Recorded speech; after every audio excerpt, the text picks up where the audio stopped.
So, let's talk about it.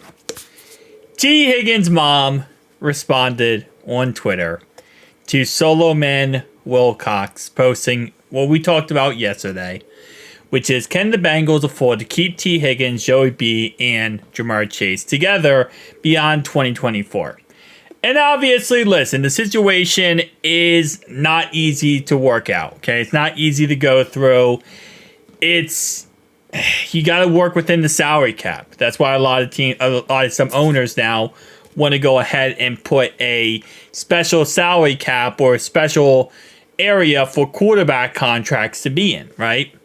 Now, after T signed his franchise tag, his mom said on Twitter, I can finally speak now. Let's go win and get this effing ring, right? Let's go, right? I don't think she said effing, but she said, let's go get this ring now, right? She responded yesterday and said, my son deserves it, and it's coming. God's timing serves God's timing. And I do agree with her, right? I feel like every player, as I always said, I don't ever knock a player for wanting to make the most money. At the end of the day, the NFL, you're only in it for so long, right? And at the end of the day, you only got so much time to make as much money as you can, and then your time's done with. I think T is an amazing wide receiver. I think he'll get contracts into his 30s in 35, 36, 37. I think, honestly, I could see him playing till he's like 37 years old. Now, again, that comes down to his body and, his own physique, whether or not he's able to play or whether or not he wants to play at that age. But yeah, it's a tough situation. And I got some comments as well, people saying, do I think that we're going to be able to re-sign T. Higgins, get him under contract for the foreseeable future, and with everything else? And I think it's going to be very challenging if there isn't some type of really helpful contract on the side of Jamar Chase. Obviously, Jamar Chase has been very vocal that, part of his money that he wants isn't from the same pool as we might see from the T. Higgins situation. We might, he might not want all the money from the salary cap, meaning signing bonus.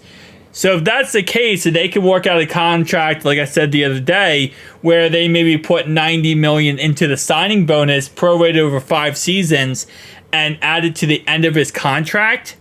Yeah, there's ways to go about this that could work out and could bring T back for the future, plus having Joey B and, of course, Jamar Chase. But it's really going to come down to the Jamar Chase's contract. That's the next biggest contract on the docket, and there's going to be, things to be worked out there. I don't think, in all honesty, I know I've given a lot of comments about, should Joe Burrow take less money or rework his contract to try to get that? I don't believe so at the end of the day. Again, like I said, we have the money right now. It just comes down to working out this contract with Jamar Chase, and that's going to be the challenging one. Now, even if the contract for Jamar Chase is perfect and amazing and it works out in every way for us, we're still going to have to work out, some other things, like, for example, restructuring some contracts, maybe restructuring Sam Hubbard, pushing money toward the future, and so on and so on. And Kappa's another really big contract hit that we could push money toward the future. It's going to be a long, detailed plan if, even if we did get Jamar Chase on a really good contract. But again, like I said, listen, at the end of the day, this is a business and players are going to do what's best for them business-wise. So we'll see. But she is right. He's going to get paid, and it's only really about timing at this point. Obviously, right now he's on a 1-year franchise tag. Could we franchise tag him next year? Yes. We could, in theory, franchise tag him next year, pay him $25 million, and then the year after that, pay him, I think it's like 30-some odd million. So we could, in theory, continuously franchise tag him. I don't think we're going to. I know I've said it many times, wait, it's possible. I don't think we're going to at the end of the day. I think if we do go ahead and get him on his franchise tag this year, we're going to try to work out a contract. If it doesn't work out, then it's kind of GG. We have until July 15th, though, to work out a long-term deal.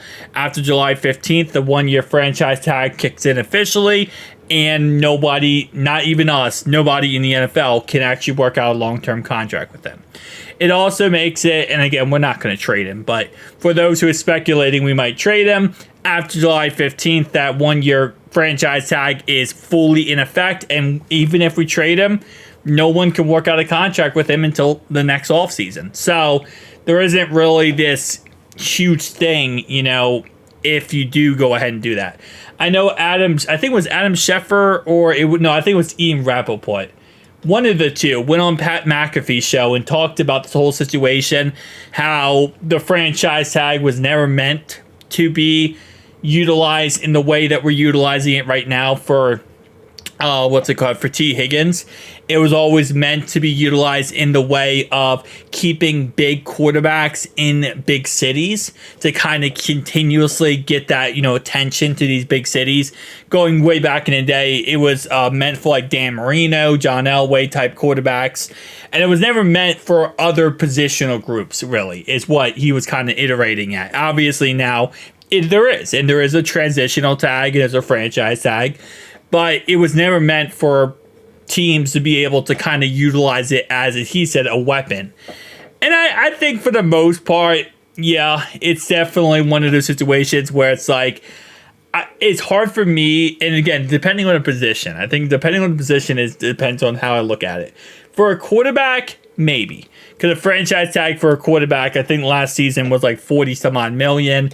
And if you're a good enough quarterback, not being able to get, the 50 million, 55 million that you should be getting in theory because the other quarterbacks, I could see where that would become more of a weapon of like not paying the guy. But for a T. Higgins situation, I think the 1 year, $21.18 million contract fully guaranteed, I don't really think that's that big of a deal. Because in the end, he'll get paid in the end, no matter what. It's not like this is his last contract. He'll get probably two more contracts. Whether or not that's with us, we'll have to wait and see. But I'm sure there are some stipulations that the Bengals have, and it really comes down to, again, back and forth negotiation. Keep in mind that T. Higgins does have, his agent is the Browns' Deshaun Watson's agent. They have the same agent. So they're going to... his agent is looking at I just got Deshaun Watson, $224 fully guaranteed. I could probably get T very similar, not similar numbers, but very similar on the fully guaranteed part. So we'll have to wait and see. Guys, tell me down below your thoughts and opinions. Who dat?